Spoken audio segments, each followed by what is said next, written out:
This is Bill Chestnut, and welcome everyone. We are just getting organized real quick. We just had a little issue getting into the room here at Microsoft.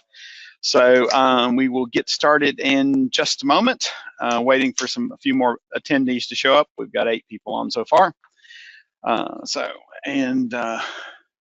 Okay, so let me go ahead and get started. Thanks everyone for attending. So what we're doing, we're over at the MVP Summit, and we've got the product group from around the integration, the pro integration space and messaging. So I will go through a little bit of what we've got going. So the organizers are all here. So we've got Martin, Dan, and Renee, and Wagner, and myself. They're all waving at you, but I don't have a webcam hooked up, so you're not seeing it. So that's how it works. So basically, we're going to start off with. Awesome. Hey, everybody. This is Miao from the API management team. Thanks, Bill, for this opportunity to share some of the updates from our team. So let me minimize this. So basically, as you have been following our product, we are very proud of our public roadmap. Basically, for everything that we do that is customer facing, we share them here. So for those of you who have not seen this before, the URL for this roadmap is aka.ms/APIM roadmap. So you can always come here to check out what we are working on, what have been released recently. And also, if there is something that you like, you can also vote on these items. And if you don't see an item that you would like us to work on, you can always propose a new feature by clicking on this link. And this will bring you to our user voice board where you can create new ideas of what you want us to work on next. So, okay, so if you look at the column on the rightmost, here is the things that we have done, we have finished recently. And I will basically talk you through of some of the items that we shipped in the last 6 months or so. So basically, the first one is that we are now in public preview in China regions. We are now available in 2 China regions, North China and East China. So if you have customers who need to deploy their architecture in China as well, this will be a great news for them. Similarly, we are now available in US government and DoD regions. And one thing we released, I believe, in January is API tagging. So this feature allows you to assign tags to your APIs and operations and allow you to better organize and present your APIs and operations to the consumers of your APIs. I can actually show you one example here. So this is my API management instance. If we go to APIs, here is the classic view of the API list. But now that's my laptop.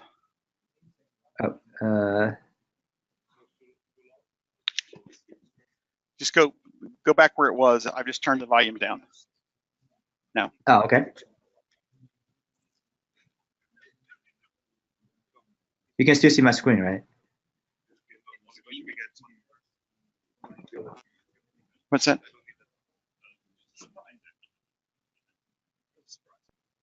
Do we get it?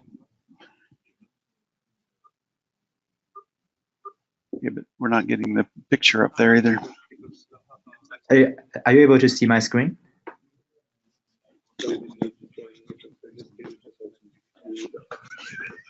Yes, Mel.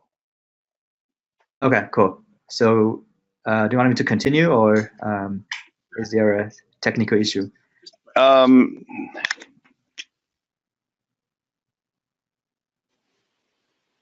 We should be good. Go ahead. And it's just in this room that we're having trouble with it at the moment, I think. If somebody on the question pane, if you guys can't hear. Looks good from here, Bill. Okay, online. Not a problem. Okay. So we're good to go. Okay, cool. So here we are looking at the API list in my developer portal. So I have actually tagged all these APIs. So with API tagging, now I can view these APIs grouped by their tags. For example, I have tagged my APIs according to their stage in their lifecycle. I have APIs in development, in production, and some APIs that have not been tagged yet. And in addition to that, you can now also have tags for your operations. Hopefully, yes. So as you can see that among these operations, I have one post operation, which I tag as a write operation, which I want, let's just say my scenario is that I want to caution the users of the APIs that this is a write operation. Okay, so this is API tagging. And we also shipped application insights integration, which is also currently in preview. This allows you to send telemetry data from API management to your application insights instance. So it's super useful if you are already using app insights for your client apps or your backend applications. Now you can correlate all the logs together in app insights to monitor or troubleshoot any issues. This is a minor item, and we also added a support to use certificates managed in Azure Key Vault. For example, if you want to configure a custom domain name and you need to upload, so traditionally you need to upload a certificate manually, but now we can grab the certificate from Azure Key Vault. And in case if you care if our built-in analytics report is not good enough, or if you are keen on KPIs, we also shipped a Power BI solution template, which allows you to create a custom dashboard based on logs sent from API management through Event Hub and then being consumed by Power BI. This will be super useful for some of our customers who some of customers, they are business users, need to see nicer reports. So this will be super useful to them. And another big rock feature we shipped is API versions and revisions. So now you can create versions and revisions to manage changes in the lifecycle of your APIs. I believe these are the main items in the last 6 months. So in terms of the items we are working on right now, the first one is managing API lifecycle, and better manage API lifecycle across multiple environments. So we are still thinking about how we want to achieve that. So it will be a combination of guidance, tools, and features. The next one is organizational subscriptions. So currently, if you want to publish your APIs to an organization, currently developers from the organization have to create individual developer accounts on our developer portal, which is not very convenient. And if one developer leaves the company, we need to decide what happens to the API key associated with this developer account. So with organizational subscriptions, now you can have subscriptions shared at the organizational level, so that all the developers from this organization can share an API key, which will be very handy. And also we will enhance the Azure Key Vault support to allow you to manage secrets to use secrets from Azure Key Vault in policies as well, just like name the values. We will also add support for OpenAPI or Swagger v3.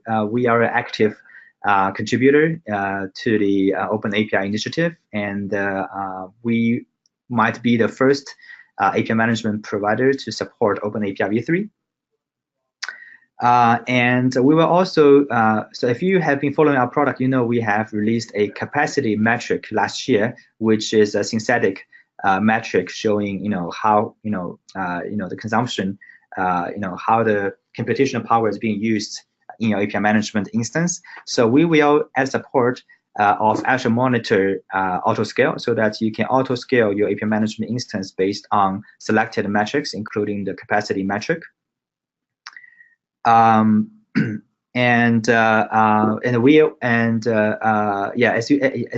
you may know, that we have migrated the majority of the functionalities in the classic publisher portal into the Azure portal. So we are currently thinking about how we want to move the analytics to the new portal. So we might replat this feature completely, or outsource an analytics to products like OMS. So if you have thoughts around this topic, feel free to let us know.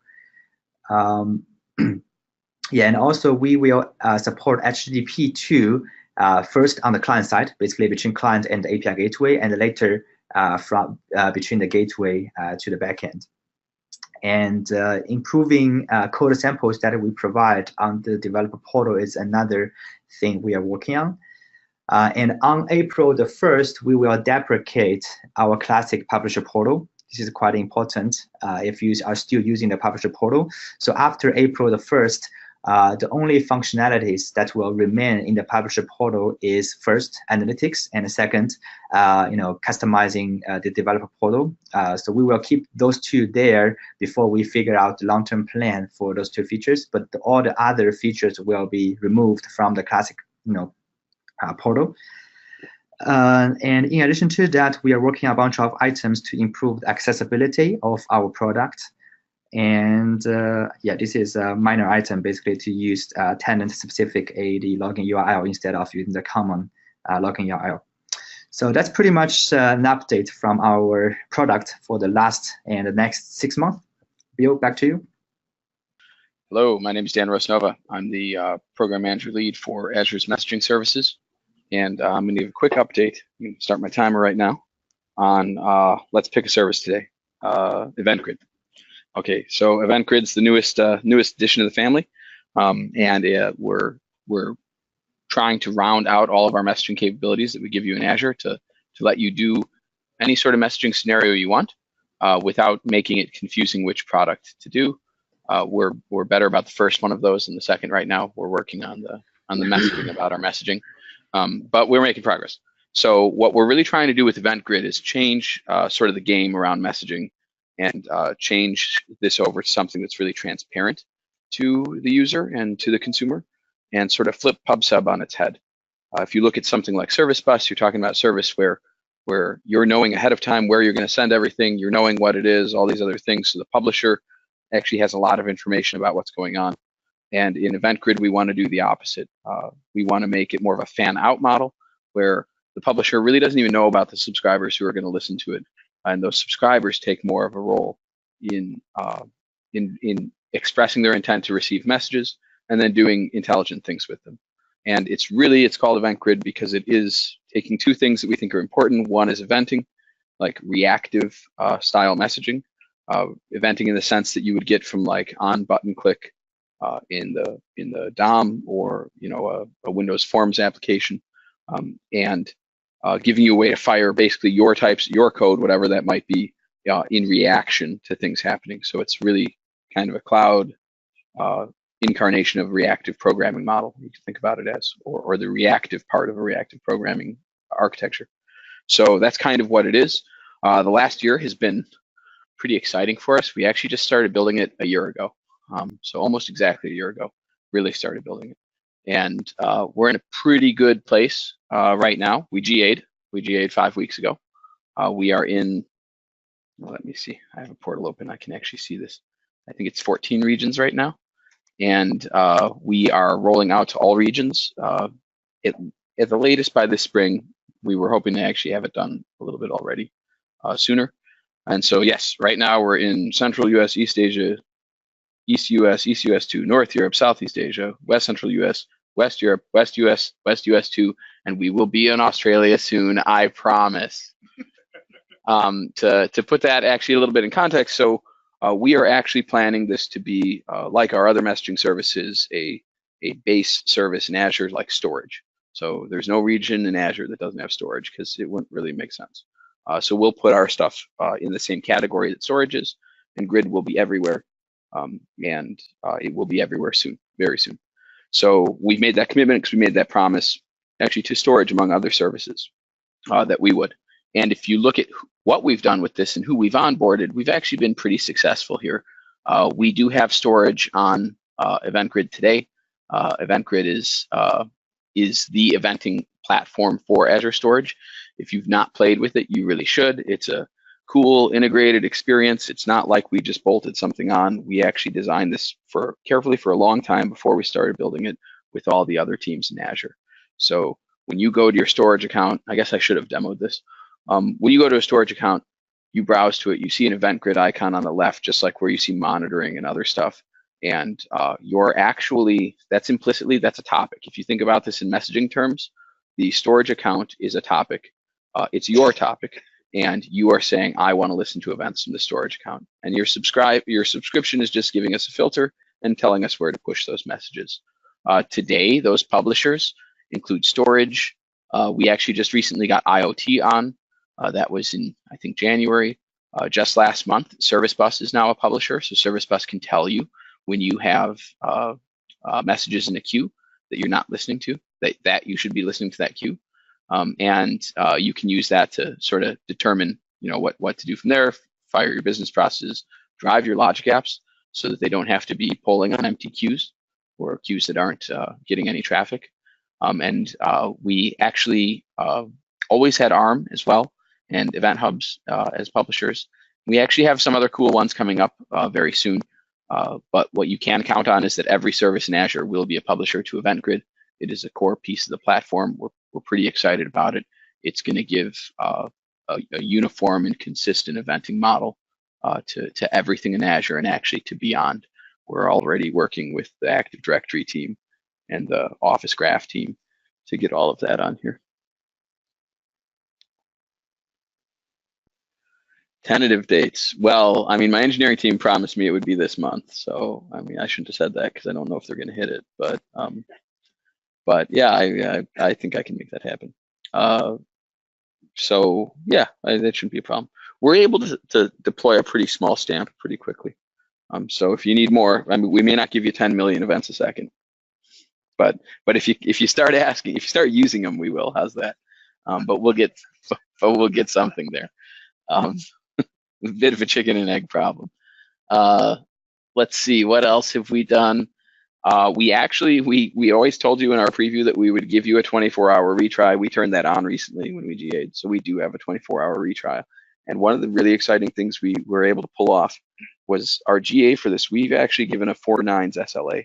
So it's the first service of its kind in the cloud that it's the first messaging service period with a 4.9s SLA. None of the other big cloud providers can promise that for a messaging service. One is close, but they're not quite there. And I purposely pushed it to 4.9s just to poke at them a little bit. So now we're probably racing to 5. So I'll regret that part of this. I should have not said that. So that's kind of what we have been working on. What we are, actually the regions thing is a big deal for us, that we're going to do all of them because the service doesn't deliver its value if we don't. And we've made this promise to all the other Azure services that we will. So that's actually the #1 thing on here.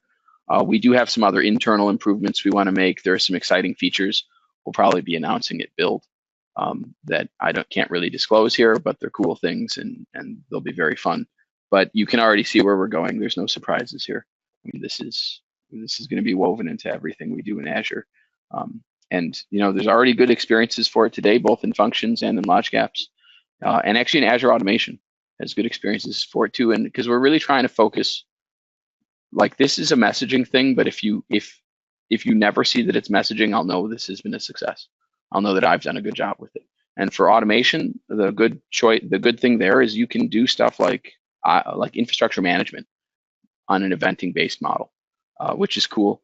For logic apps, you can do things like workflow and business process management with eventing-based model, which is cool as well. And then for things like functions, you can really build real serverless applications that have real durability and reliability and scale into them now, because you're decoupling a lot of things that in the past were kind of tightly coupled or not reliable. And we can see already that this scales a lot. People are hammering on EventGrid with functions today.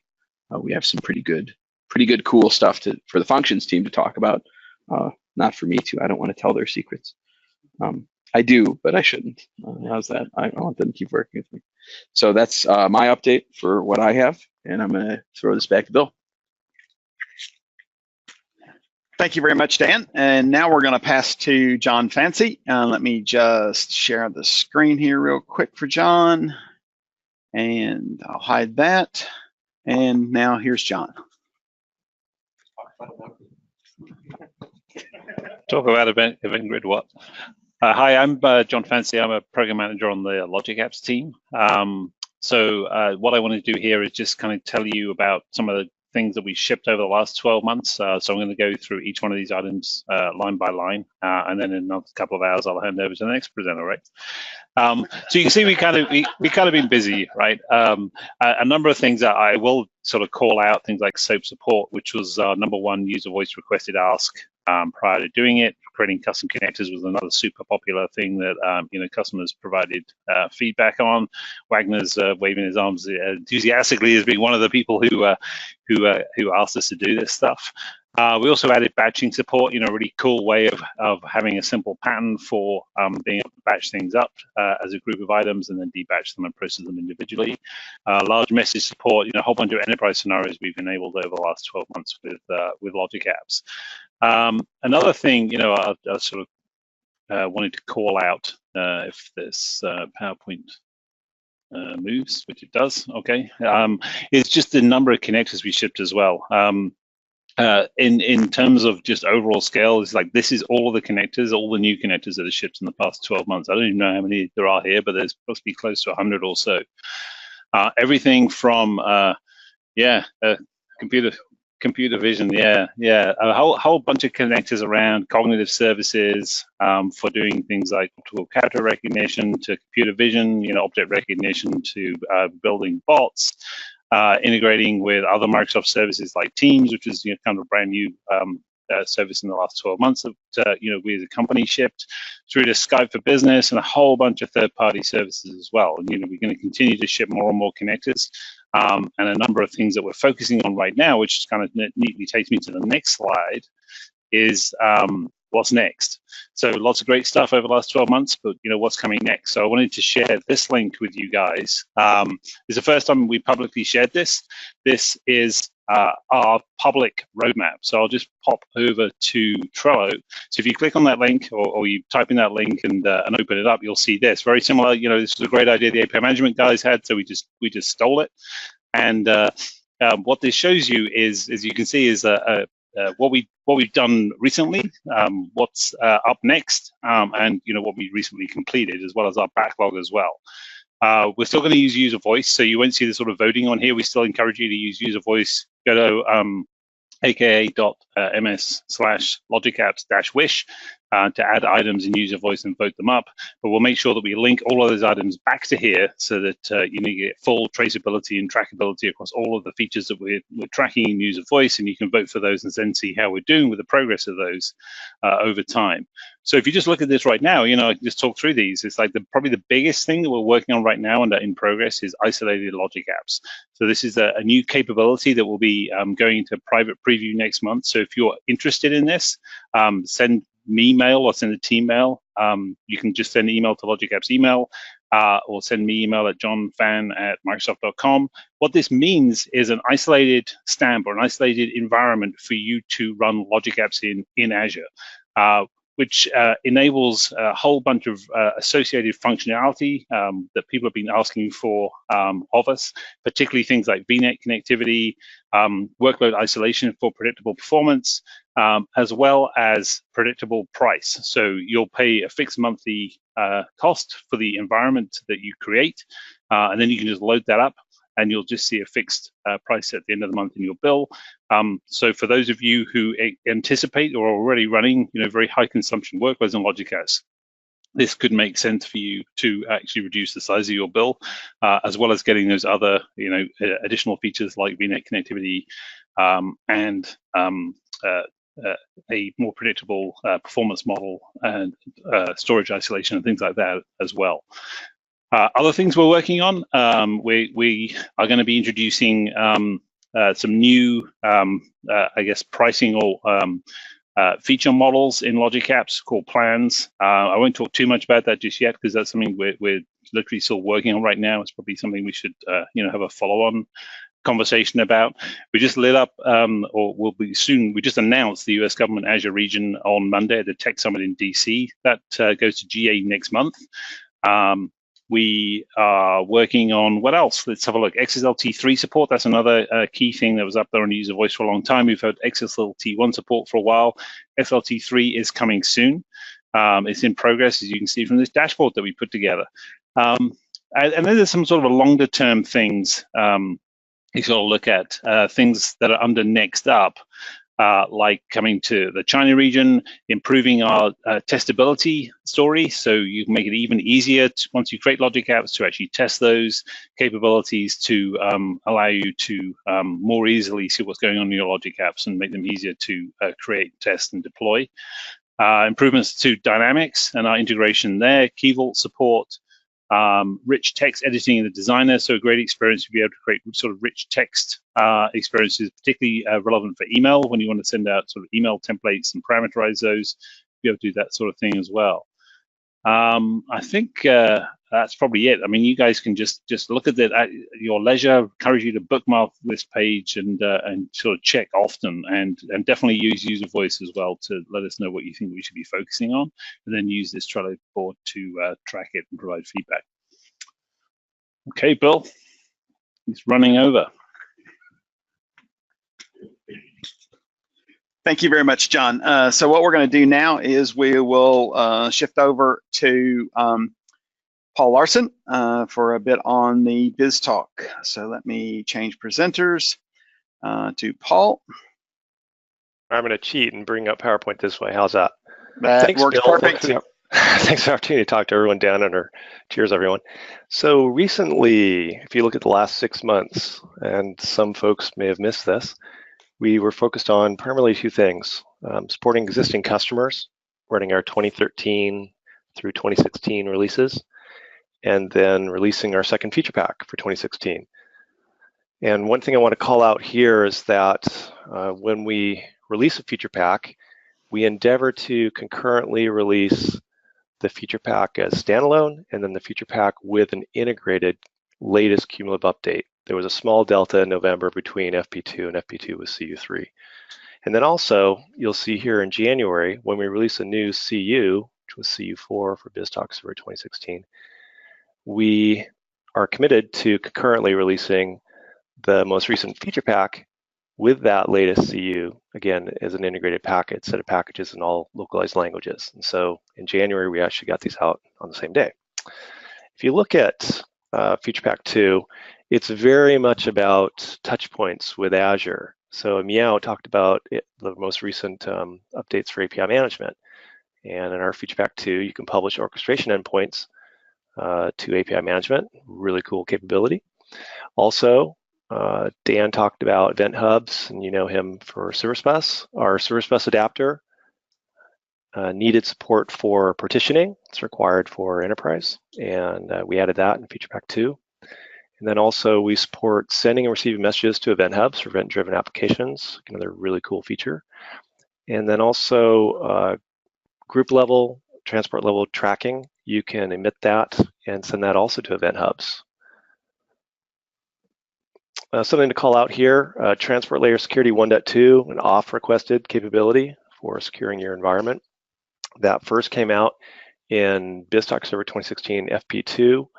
It's also going to be available in the next BizTalk Server 2016 CU5, and we're backporting this to BizTalk Server 2013 CU8. If we look at those releases, we're actually, for the first time that I can recall in about 10 years, our BizTalk Server engineering team, which I work, we actually missed a date.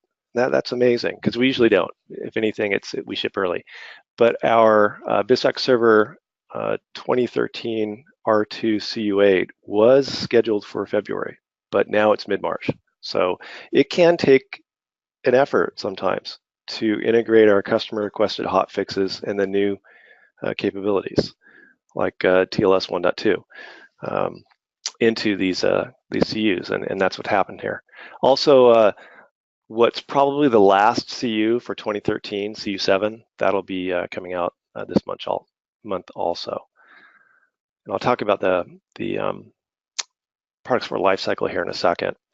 In April, we're going to be excited to release FP3, and then we're going to finish off the upcoming months with another CU for 2016, again with TLS 1.2, and then we'll refresh FP3 with CU5.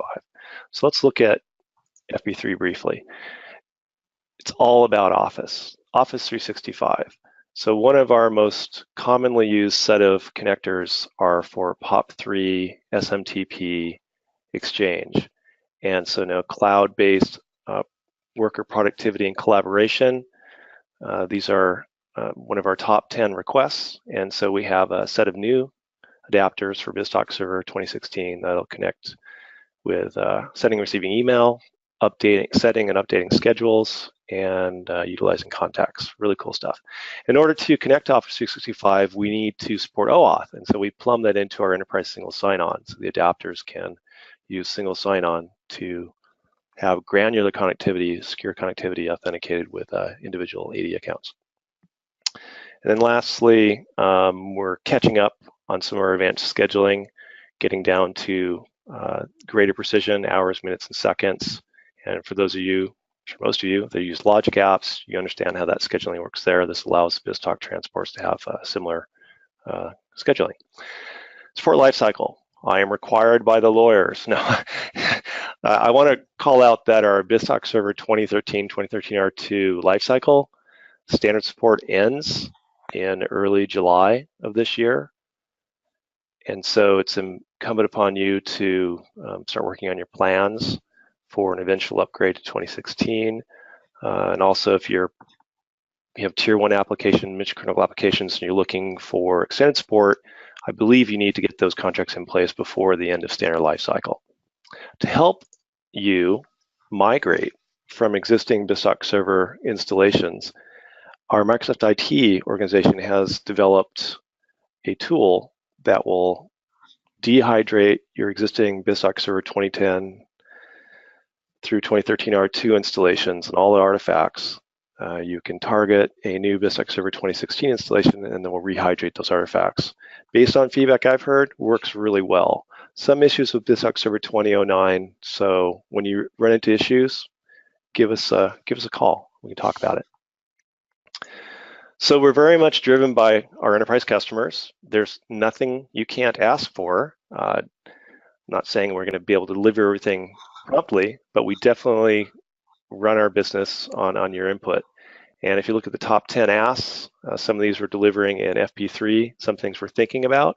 So we've done some technical investigations on REST runtime services for our transports.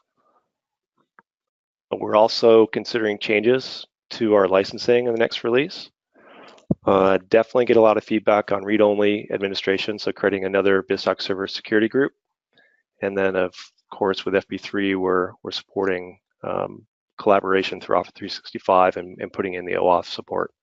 So please go up and use the user voice, vote, add new requests, or you can take the enterprise customer way. And here's the list of the 3 PMs that work with me on the BizTalk product team. Give us a call, send us an email.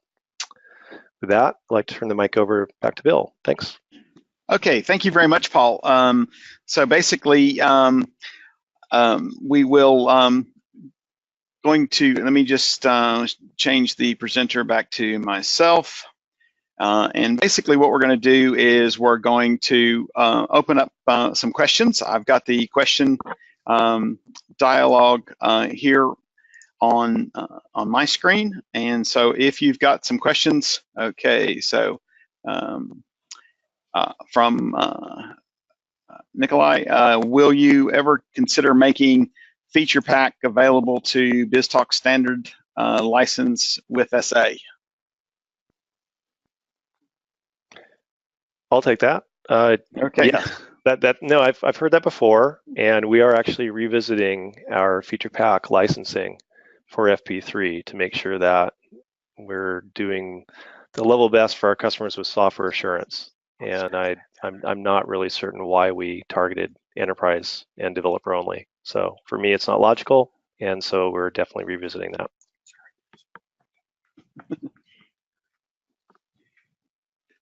Okay, so are there any other questions? That's the only question I see out there.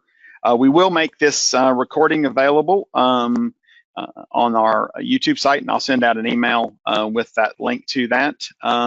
We also, part of the plan is this was kind of just a bit of an introduction from all of the different groups.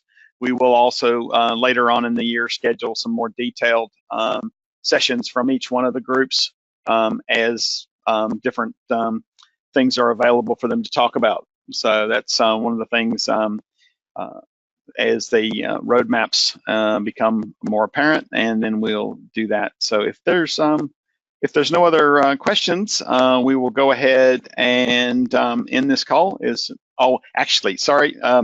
let me just, I'll just do a quick thing on this, is that I wanted to remind everybody about the global integration boot camps.